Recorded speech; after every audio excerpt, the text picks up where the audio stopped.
धर्म स्नेही बंधुओं, आचार्य पूज्यपाद स्वामी ने पंचमा गुरु भक्ति के अंतर्गत पंच परमेष्टि भगवान की आराधना का फल बतलाया था। जिस जिस जीव ने पंच परमेष्टि भगवान की मंगलमय आराधना की, उस आराधना के परम प्रभाव से उन्होंने उत्तम देव गति के लिए प्राप्त किया। जिन्होंने जिनेंद्र भगवान का अवर्ण्यवाद किया, उस अवर्ण्यवाद के दुष्प्रभाव से वे दुर्गति के लिए प्राप्त हुए। दुर्गति का पात्र उनके लिए बनना पड़ा। वे दुर्गति के पात्र बने, दुर्गति में उनके लिए जाना पड़ा और दुर्गति में जाकर के उनके लिए अनंत दुखों का क्या करना पड़ा, सामना करना पड़ा।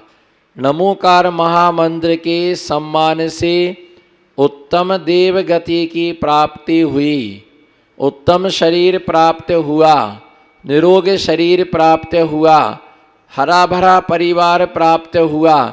लेकिन जिन्होंने नमोकार महामंत्र का अपमान किया, ऐसे ही जीवों के लिए आँखों से अंधा होना पड़ा। जो पंच परमेष्टियों में से अरिहंत, आचार्य, उपाध्याय, साधु इन चार परमेष्टियों को देख ना सका, सिद्ध परमेष्टि दिखाई नहीं देती, चार परमेष्टियों को देख करके जिसने अपनी आँखें बंद कर ली, हमें नहीं देखना है, हम नहीं देखना चाहते इनको, तो जिन्होंने अवर्ण्यवाद के भाव से चार परमेष्टि को देख करके आंखें बंद की, उस जीव के लिए अंधा होना पड़ा।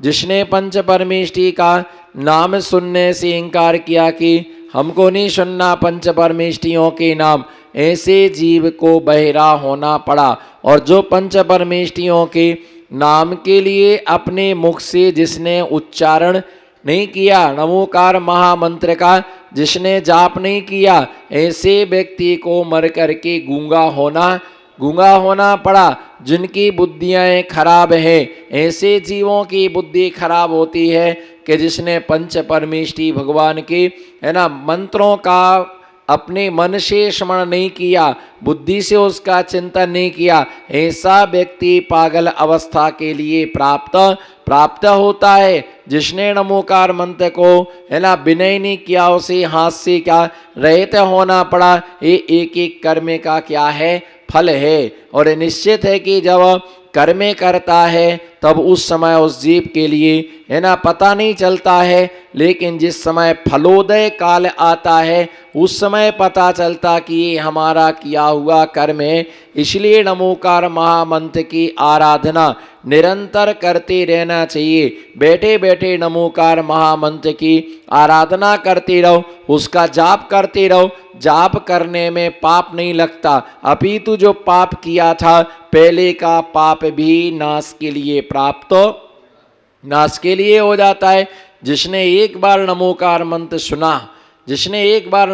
मंत्र सुना, वह स्वर्ग के लिए प्राप्त हुआ। जैसे कहा गया, इधर चा भावेन प्रमुदित मनादर दुर्याहा क्षणादासी स्वर्गी गुणगण समेधा सुख निधि। अने जिस प्रकार से एक क्षण में एक मेंढक पूजन के भाव बनाने मात्र से वह स्वर्ग में क्या बना, देवता। क्षणादासी स्वर्गी, एक क्षण में वह मेंढक स्वर्ग में क्या बन गया, देव बन गया। तो आप विचार करो कि एक क्षण में वो देव पद के लिए प्राप्त हुआ। तो जो व्यक्ति वर्षों से पूजन कर रहे हैं, अनेक प्रकार से विधान कर रहे, अनेक प्रकार से आराधना कर रहे, तो क्या वो स्वर्ग के लिए प्राप्त लभंते सद्भक्ता शिव सुख समाजम तदा।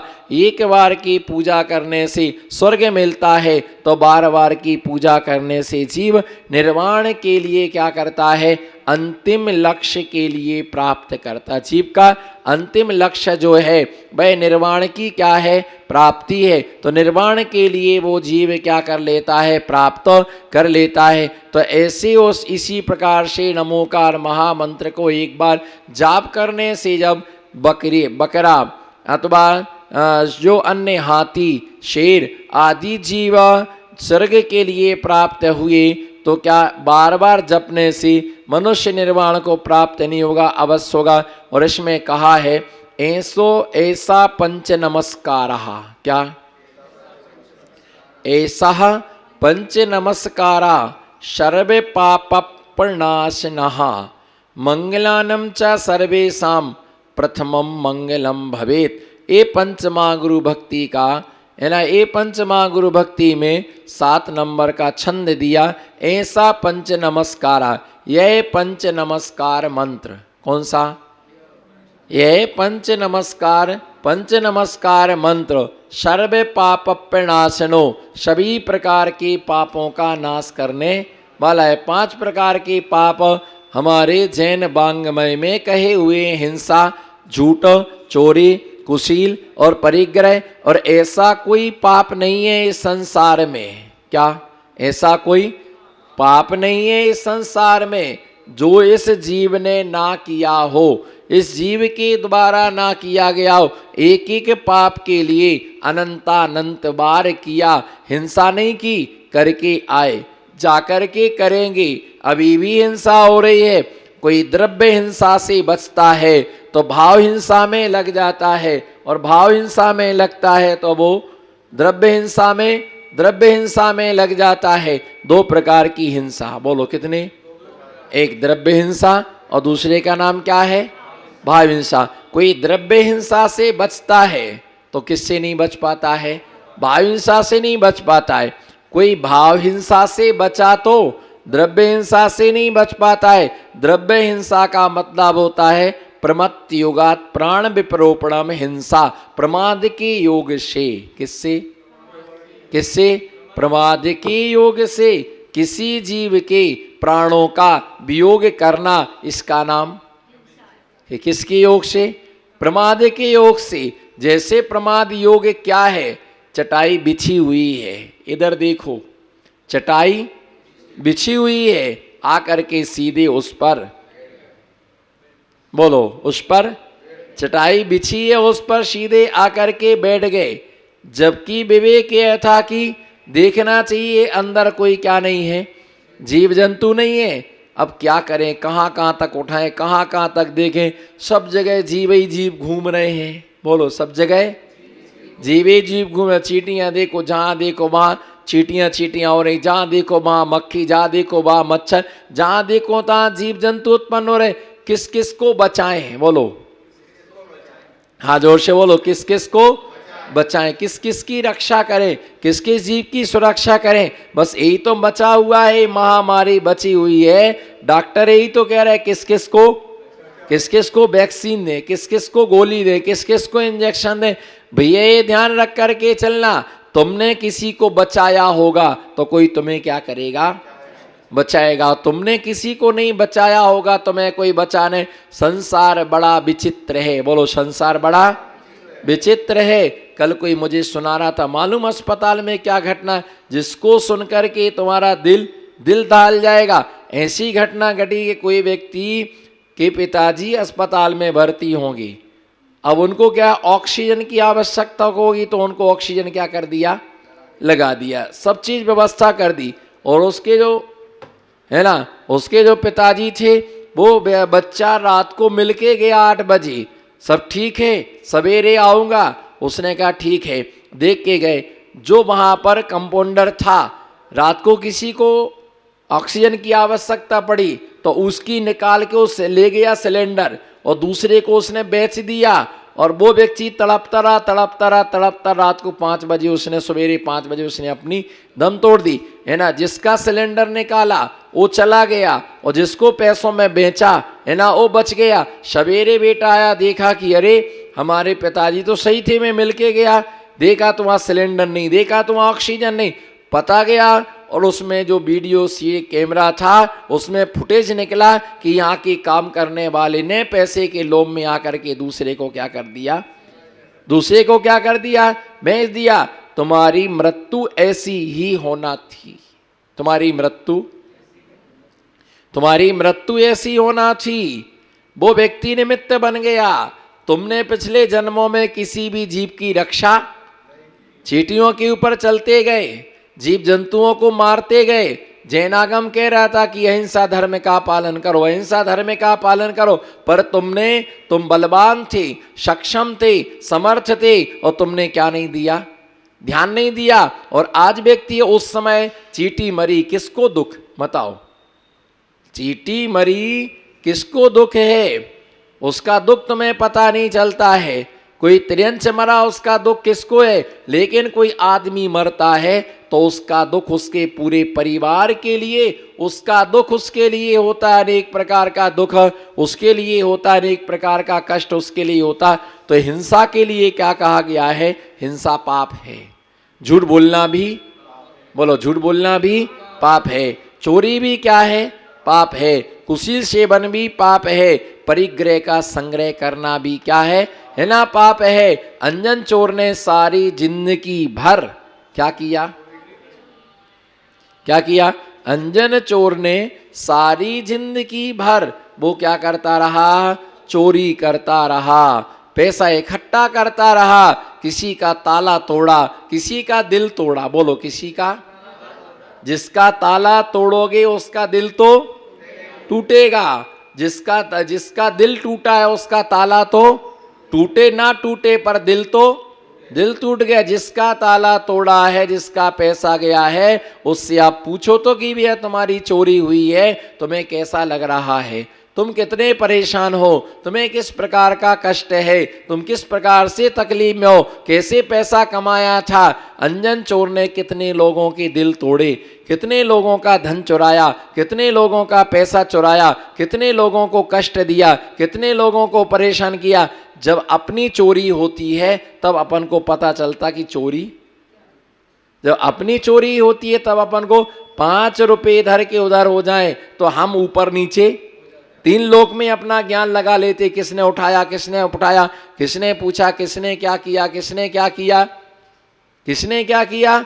यहाँ तक कि हो जाता है कि अगर किसी का पैसा गुम गया या कोई चीज हो गई, गुम गई, चाबी गुम गई, और वो महाराज जी की भैया वृत्ति में था, वो कहाँ गया था, वो पता करता है, उसे ध्यान आता कि महाराज जी के पास गए थे, तो महाराज जी से पूछने आया था, महाराज जी अंगूठी मिली क्या, महाराज जी चाबी मिली क्या, महाराज हमारे पैसे गिर गए, पर्स गिर गया, आपको मिला क्या। अरे भैया ये भी नहीं सोचता कि महाराज को चाबी का क्या करना, पर्स का क्या करना। जो करता है भगवान का दर्श, उसे क्या करना है, पर्श, बोलो, जो करता भगवान का दर्श उसे क्या करना, पर्श। जिसके मन में भरा हुआ है हर्ष, वो काय को लेके घूमेगा, उसे क्या करना, ना बीवी ना बच्चे सबसे अच्छे, बीवी ना बच्चे सबसे अच्छे, क्या करना, पर्स का हमारे लिए।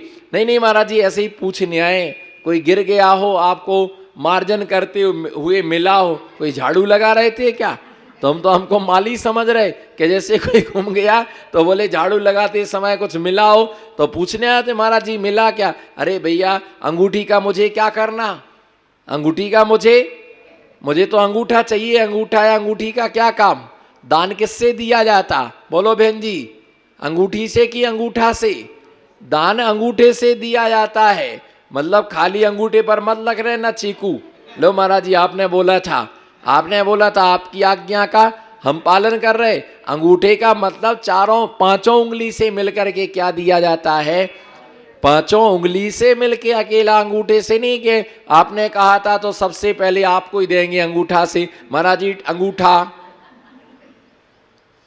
तो मतलब ये कि उसके सहयोग से हम गिलास पकड़ते, चम्मच पकड़ते तो उसके सहयोग से पकड़ते हैं। तो पूछने आते, बोले महाराज आपको मिला, ये गिर गया था, नहीं मिला हो तो आप अपने ज्ञान लगा के बताओ हमारा पर्स कौन ले गया। आप तो अंतर्यामी हैं, बोलो बहन जी, इसके लिए क्या है, आप तो अंतर्यामी, आप सब जानते हैं। बताओ हमारा कहाँ क्या हो गया, कहाँ मिलेगा। भैया प्रदुम्न गुम गए थे तो लोगों ने, किसी ने कहा कि नेमिनाथ स्वामी से पूछ क्या हो कि प्रदुम्न कहाँ हो गया, तो उन्होंने कहा कि वो जानते हैं पर बताएंगे नहीं, वो जानते हैं पर बताएंगे नहीं। तो कोई जरूरी महाराज जानने के बाद में भी बहुत सारी चीजें बताते, जानते बहुत कुछ हैं, बोलो मुनिराज जानते बहुत कुछ हैं पर बताते कुछ कुछ हैं।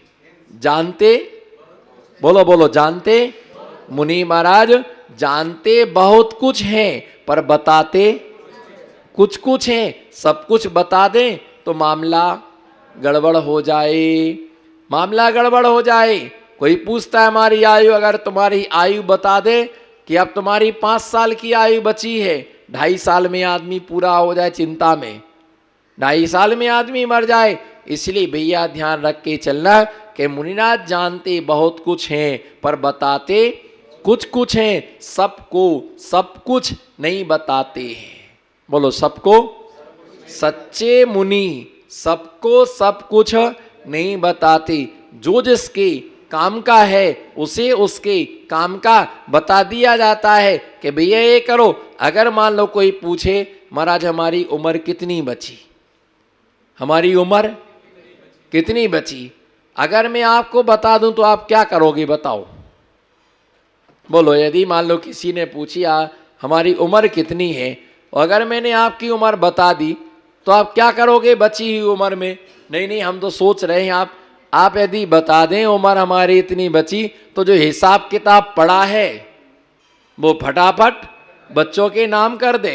जो सोना चांदी इधर पड़ा उसको इकट्ठा कर लें, जो मकान है ना, वो मकान हम है ना व्यवस्थित कर दें। इसके लिए नहीं भैया, अगर हमको पता चल गया कि हमारी उम्र क्या है, हमारी आयु थोड़ी शेष रह गई है, तो क्या करना चाहिए? क्या करना चाहिए? उसी धर्म ध्यान में लगाना चाहिए। अब रोने से कोई उम्र बढ़ने वाली नहीं। कोई रोने लग जाए तो रोने से किसी की उम्र बढ़ती नहीं है। और डॉक्टर किसी को बचाने में क्या है? डॉक्टर किसी को बचाने में समर्थ नहीं है। डॉक्टर कभी किसी को क्या नहीं कर सकता है? बचा नहीं सकता है। जिसकी उम्र है उसे नियम से क्या करना पड़ेगा? जाना ही पड़ेगा, उसे मरना ही पड़ेगा, है ना। मरने से कोई किसी को बचा नहीं सकता। जब जिसकी आए, बोलो जब, जो बोलो जब जिसकी आए तब उसको जाना पड़ेगा। बोलो जब जिसकी, जब जिसकी आए, जब जिसकी आए तब उसको जाना पड़ेगा, है ना। अब वो रोने लग जाए कि नहीं नहीं भैया हमको नहीं मरना है, हमको नहीं मरना है, तो वहां किसी की चलती कहाँ? वहां किसी की चलती नहीं है। आयु कर्म के सामने किसी की किसी भी प्रकार से आयु कर्म का उदय आने पर वहां किसी की चलती नहीं है।